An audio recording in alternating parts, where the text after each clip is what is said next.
Walang cross-examination na nangyari para sa unang testigo ng prosecution na si former Land Bank Department Manager Violeta Constantino para sa Article 1 o umano'y maanumalyang paggamit ng confidential funds ni Vice President Sara Duterte sa pagpapatuloy ng impeachment trial. Si Constantino ang nakasaksi sa encashment ng 4 na tseke para sa confidential funds ni VP Duterte.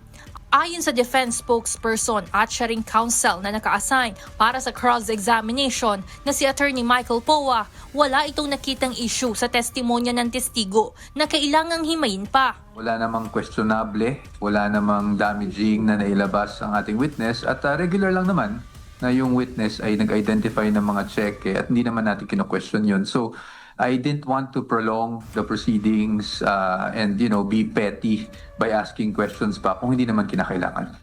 Samantala, sa pag-cross-examine naman sa ikalawang testigo na si Nanita Campuzano, dating branch manager ng Land Bank sa Department of Education, 2 maikling tanong lamang ang tinanong ng depensa.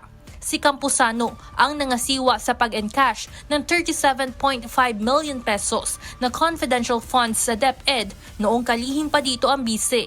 Nagpaliwanag si Poa kung bakit hindi niya masyadong binigyang pansin ang pahayag ng bank manager na unusual o hindi pangkaraniwan ang transaksyon.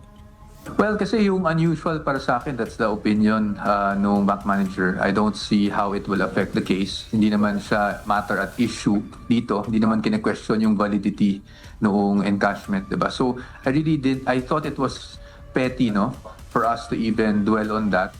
Sa halip, ang tinutukan ng defense sa cross-examination ay ang paglabas ng testigo sa fire exit upang maalis ang anumang negatibong interpretasyon sa paglabas ng bangko sa pamamagitan ng backdoor. Samantala, para sa mga susunod na witness mula sa Commission on Audit o COA, inaasahang mas magiging komplikado dahil posibleng mas maraming tanong ang ilatag ng prosecution.